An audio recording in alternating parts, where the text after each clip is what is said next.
बात करेंगे एक ऐसे मुद्दे की जिसको जो देश की आंतरिक सुरक्षा और सामाजिक ताना बाने के लिए एक खतरे की घंटी बन सकता है। जी हां, हम बात करेंगे घुसपैठ की। हाल ही में जी हां, मालदा जिले को की रशीदाबाद ग्राम पंचायत की मुखिया लवली खातून पर गंभीर आरोप लगे हैं। आरोप है कि वे एक बांग्लादेशी नागरिक है और फर्जी दस्तावेजों के जरिए भारतीय नागरिकता हासिल कर पंचायत चुनाव जीत चुकी है। उसका असली नाम नसिया शेख बताया जा रहा है।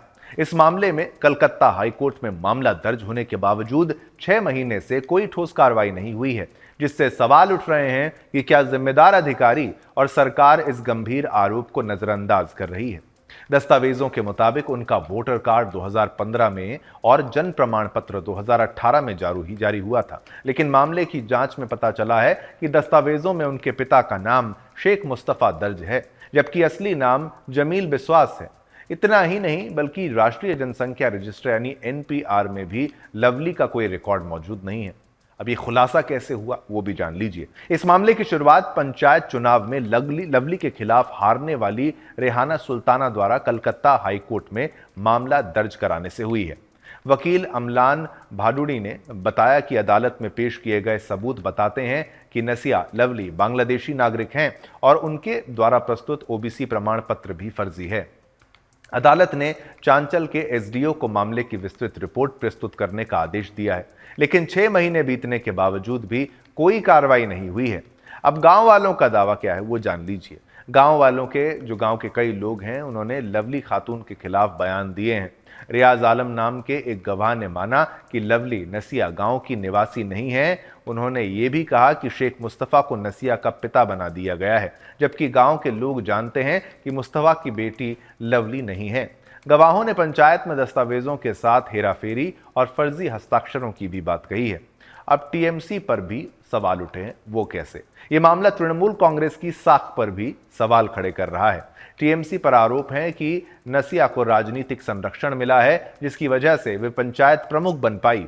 हालांकि लवली ने इन आरोपों पर चुप्पी साध रखी है। जब उनसे प्रतिक्रिया के लिए संपर्क किया गया तो उन्होंने फोन कट कर दिया और सवालों को टाल दिया। अब सवालों के घेरे में पंचायत प्रणाली भी है।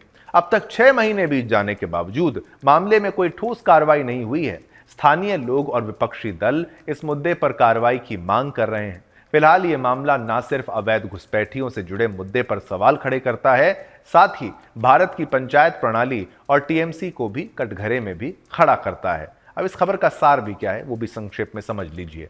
सीमा से पश्चिम बंगाल, मिजोरम, मेघालय, त्रिपुरा और असम में घुसपैठ की समस्या है और इन राज्यों में बांग्लादेश घुसपैठ की समस्या ने विकराल रूप धारण कर लिया है। पश्चिम बंगाल में घुसपैठ को लेकर विभाजन के समय से ही राजनीति होती रही है, तो असम में भी बांग्लादेशी घुसपैठ के नाम पर बवाल मच चुका है। इसी तरह से त्रिपुरा के चुनाव में भी बांग्लादेशी घुसपैठ एक बड़ा मुद्दा रहा है।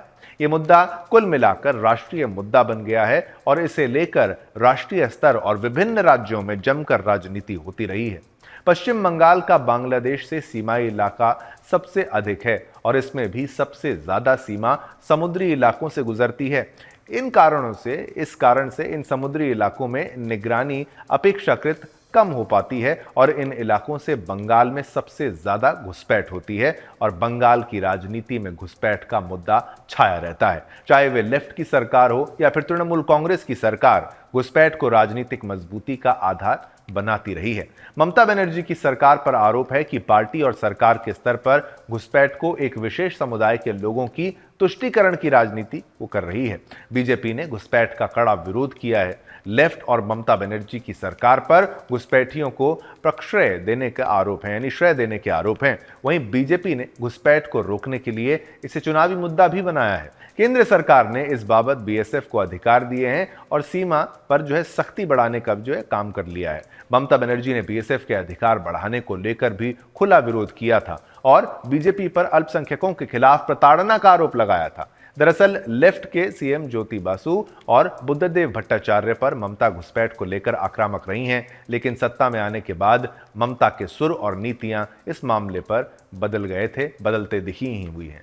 उत्तर पूर्वी राज्यों यानी असम, मेघालय और त्रिपुरा जैसे राज्यों में घुसपैठ को लेकर लगातार बवाल मचता रहा है। असम में बांग्लादेशी घुसपैठियों के कारण संघर्ष की घटना भी घट चुकी है। सीमावर्ती इलाकों में लगातार बांग्लादेशियों की बढ़ती संख्या का स्थानीय लोगों ने विरोध किया था और आरोप लगाया था कि असमिया संस्कृति नष्ट की जा रही है। बांग्लादेश से सटे इलाकों के साथ साथ देश के हिंदी प्रदेश वाले बिहार, झारखंड, उत्तर प्रदेश, झारखंड जैसे राज्यों में भी कभी न कभी बांग्लादेशियों के घुसपैठ का मुद्दा उठता रहा है। बांग्लादेशी घुसपैठियों को लेकर केंद्र सरकार जब भी कोई कदम उठाती है या फिर जब एनआरसी या सीएए लाने की बात होती है तो उत्तर प्रदेश में समाजवादी पार्टी, बिहार में राष्ट्रीय जनता दल जैसी पार्टियां इनका खुलकर विरोध करती हैं। खुला विरोध किया जाता है इनके द्वारा, और विरोध आपने देखा था कैसे किया था। सबसे बड़ी चिंता यह है कि यदि इस तरह के घुसपैठिए राजनीतिक पदों पर बैठेंगे तो इससे समाज और देश की सुरक्षा को गंभीर खतरा हो सकता है। देश में दो मुद्दे हमेशा से विवाद का कारण बने हैं, एक घुसपैठ और दूसरा धर्मांतरण। अगर इन पर सख्त नियंत्रण नहीं किया गया तो स्थिति और भी बिगड़ सकती है। ऐसे मामलों पर प्रभावी कार्रवाई ना होने से इन मुद्दों पर सरकार की चुप्पी सवालों के घेरे में है। क्या यही है हमारे देश का भविष्य, जहां घुसपैठिए ना सिर्फ ग्राम पंचायतों में बल्कि सरकार के बड़े पद होते हैं उन पर भी कब्जा कर सकते हैं? यही वक्त है जब हमें इन मुद्दों पर सख्त कदम उठाने की आवश्यकता है ताकि हमारा देश सुरक्षित रहे और किसी भी बाहरी तत्व को अपनी जड़ें फैलाने का मौका बिल्कुल ना दे सके।